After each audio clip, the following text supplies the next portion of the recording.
Nagbabalik na naman ang simpleng magtataho ng Mauban Quezon. At ang customer ko nga po pala dito ay si Dalaginding. Teka, ano kaya itong hawak ko dito Daspan nga pala itong hawak ko. Bakit kaya ako ay dito nagsasandok ng taho? At ang pagkakasabi pa nga dito ni Dalaginding sa akin ay kuya, napakalinis pa niyan at hindi ko pa nagagamit. At kabibili ko pala ang pati niyan doon sa maglalako na dumaan.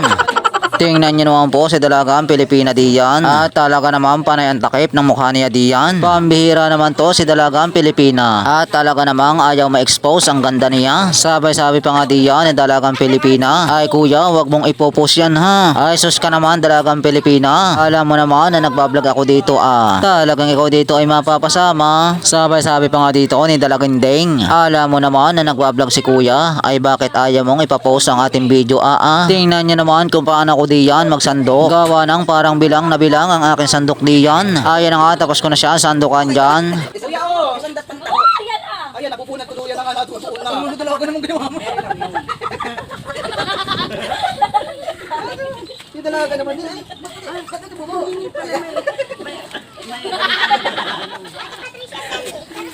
Bawal na.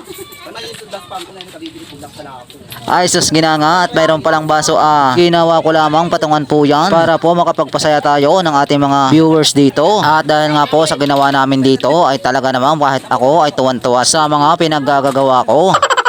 Alam niyo naman po kung ano ang makakapagpasaya sa ating mga viewers dito. Kaya po ginagawa ko ito. Itong mga ginagawa ko dito. Yes, si Dalagang Pilipina.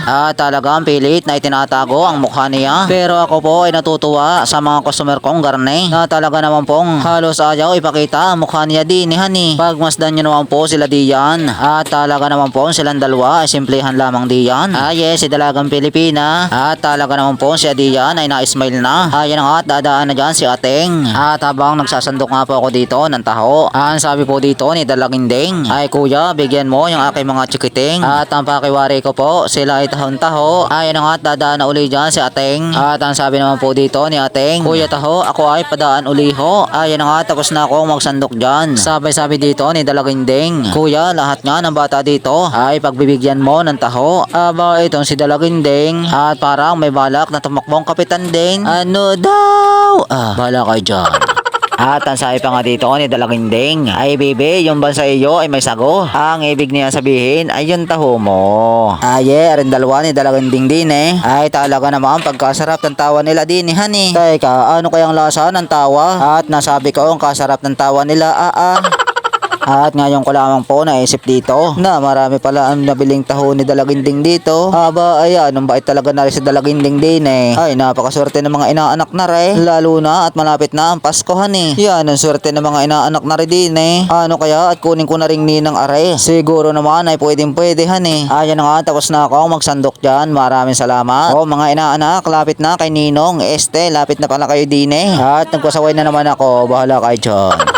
At habang nagbibigay nga po ako dito ng taho, ay tinanong ni Dalaginding yung isa pang bata diyan kung gusto din niyang magtaho diyan. At sabi ko kay Bunso dito, Bunso, yung bansa iyo ay walang sago. Ay hala Bunso, sige. At hindi natin lalagyan ng sago ang iyong taho para ma-enjoy mo ang pagkain mo ng iyong taho. Ay hala sige Bunso, at papaspasan ko na ang pagsasandok ko dito ng iyong taho. At parang aatake na naman ang sakit dito ng aking baywang. Ay na nga, tapos ko na siya sandukan dyan. Marami pong salamat. Hanggang dito na lang po ang ating video. At marami pong salamat sa panonood ninyo. Hanggang sa muli. Paalam.